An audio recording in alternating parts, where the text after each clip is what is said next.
Any other council members wish to be asked questions at this point? Questions? Councilmember Chavez? Thank you, Mr. Mayor. My questions will be a bit more general. um, we've heard a lot about West 19th Street from residents. Some in favor of the new bike path, some in opposition.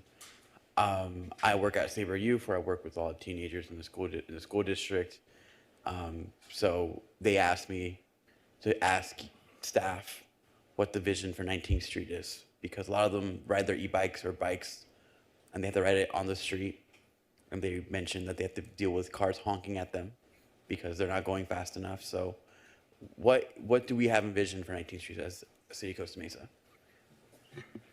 So, Councilor Chavez, I'll start, and then I'm sure Bertancio and Jennifer will join me too. So we, as you know, we started looking at improvements on 19th Street, and we did some improvements to promote bicycle safety and pedestrian safety, such as the signal that we implemented at Wallace, and then the treatments for bicycles.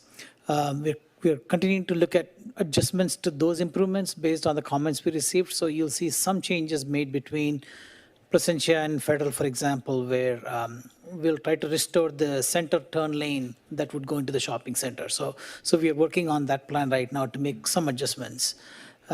We noticed that the timing of the signal was off between between Wallace and the Placentia signals. We fixed that just last week, so there should be noticeable improvement in traffic flow also, but we'll monitor that. But having said that, we continue to look for ways to improve both pedestrian safety as well as bicycle safety in that corridor. One of the elements that's going to come as part of the e-bike ordinance is we're going to, there was a lot of discussion of whether to allow bikes on sidewalks, and we kept bikes on sidewalks as in the interim while we tried to work on improvements to make sure that our roads are safer for everyone. But having said, so we'll continue to look for other ways to widen sidewalks where we can, add treatments like we did on Pomona and on Meyer, such as raised crosswalks. All of these, for example, came from the pedestrian toolbox that is part of the pedestrian master plan. It calls for these kind of improvements, and we'll continue to look for those. Okay. While we're on this topic, just because I want to do my due diligence, do we envision through any of this pedestrian master plan to be narrowing the lanes anywhere between Harbor and Pomona on 19th Street? Councilmember Chavez, I think the lanes are narrow at this point.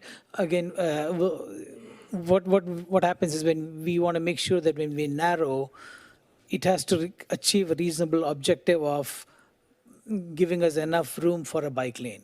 Mm-hmm. If we narrow and we gain 2 feet, for example, that's really not going to help with a bike lane or anything like that. So we narrowed, for example, on Placentia because we could get a buffered bike lane. I mean, so we had a bike lane and we narrowed and we got a buffered bike lane. So there is a limit to how narrow you can make the street. So we'll look into all opportunities for that. Okay.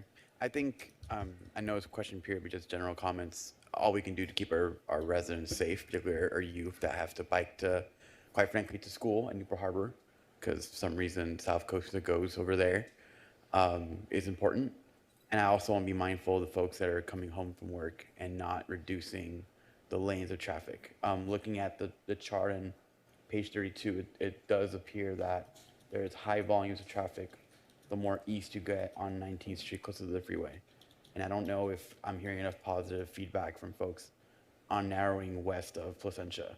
But ultimately, I think the goal for all of us with doing this, and for me particularly, is that we're ensuring the safety of our students and our residents as they bike to work, to school, and for play. Thank you.